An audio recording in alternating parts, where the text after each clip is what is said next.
السلام عليكم ورحمة الله وبركاته. كسود هذا channel كنا أوكي شكدين أم بلابنا قفك هذا حويري. السلام عليكم ورحمة الله وبركاته. وحان رجينا إن عفمات قبطان دمان وحان ربا إن إذن لو ذاقو قصة ديدا استغفارتا هدي أدلاده قلبي قنظيفة هدي أدلاده قلب النظيفة أو يقين لاده استغفارتا ويشقيسا حاجة جيجي أنيجا وحان رادين إن عرور لحسنو مهركيني كدب dhaqaatiir fara badan ayaan u tagnay dhowr baarid waan marnay laakiin waxba noonama sheegin wax walba waa normal bay ahaayeen sabab cad oo aan uur ku qaadi waayay ma jirin waxaan meel ka akhriyay istighfaarta mucjisada ay leedahay waxaan bilaabay inaan akhriyo istighfaarta maalintii oo dhan iyo markii howlahayga aan qabsanayo anigoo akhrinaya istighfaarta maalintaas ayaa waxa igu soo dhacay inaan xijaama ama cupping aan sameeyo markaan baaritaan ku sameeyay xijaamadii anigii xaajigayga waxaan sameeynay xijaamadii ugu horeysay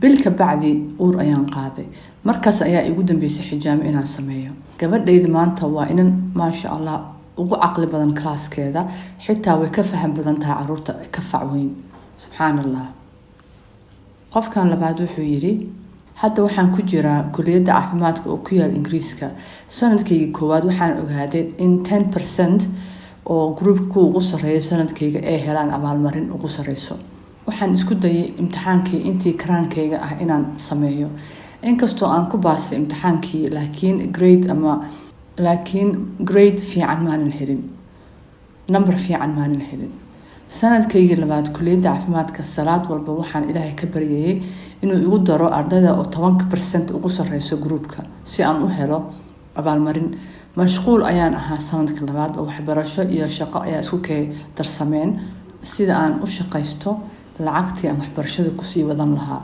maalin walba istighfaar ayaan sameyn jiray oo waxaan isticmaali jiray tasbiixa kan lagu tiriyo oo nambarada farta qoyskayga iyo saaxiibadii waxaan weydiistay inay ii duceeyaan si aan uga mid noqdo ardayda 10% ku baasa laakiin qof aan saaxiibna ayaa wuxuu igu yiri maxaad wax yar alla u weydiisanaysaa maad weydiisatid wax weyn inuu ka dhigo ilaahay number 1 sanadkaaga dhan tan waxaan u arkay wax aad loogu qoslo sababtoo ah waxaa jira in ka badan 200 oo arday sanadkayga sidee intaasoo arday ugu hormari karaa ayaan is iri sidaas iyadoo ahayd wali waan sii watay istighfaarteedii laakiin ma ka xishoon waxa aan rabay inaan alla weydiisto wixii ugu weynaa ayaan weydiistay oo ahaa inaan number 1 galo imtixaankii kadib markii aan bilaabay sanadkii saddexaad waxaa la ii sheegay inaan galay kaalinta koowaad sanadka oo dhan 200 oo qof anaa ugu sareeyay abaalmarintan la isiiyay wuxuu ahaa 500 oo baan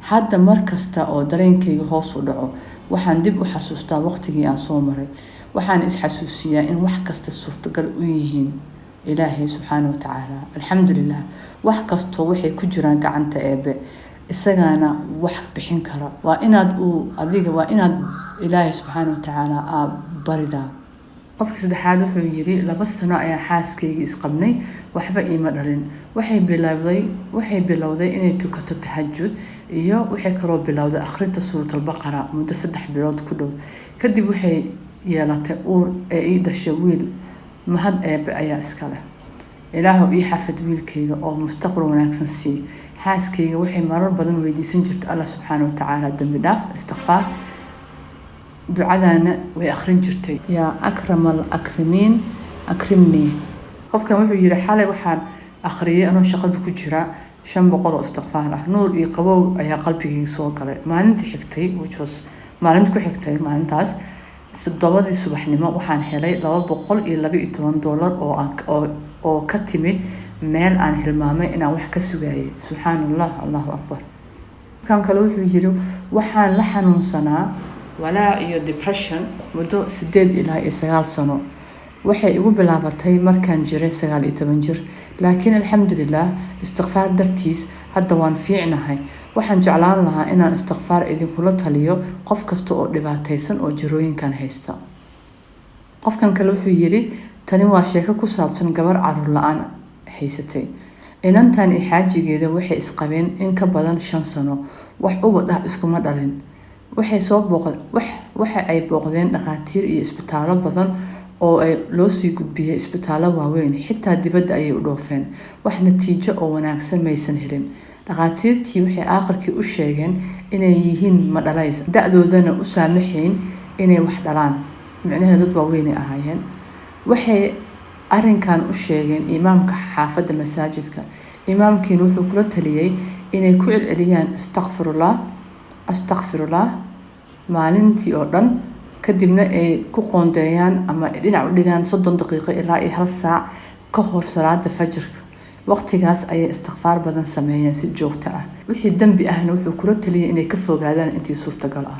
dhowr bilood gudahood ayuu Allah subxaanahu wa tacaala wuxuu ugu nimceeyey mataano. hal cunug maaha, mataano allagu ilaahay uu siiyey subxaanallah.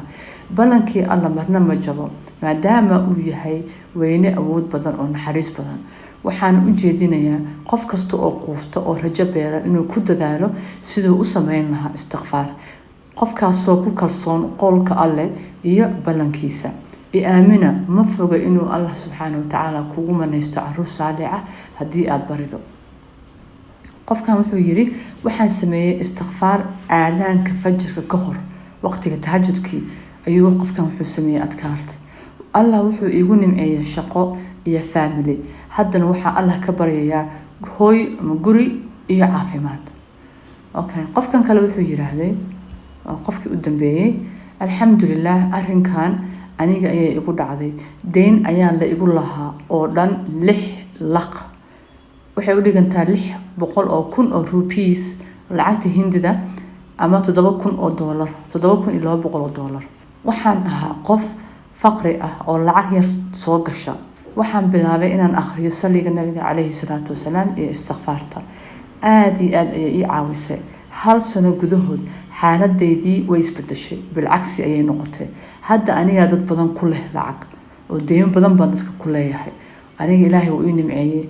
aniga hadda deyn la iga qabaa, alxamdulillah. soo sheekada maanta intan baan ku ekaysiinaynaa. kulligiin waa mahadsantihiin daawashada ay daawataan. asalaamu calaykum.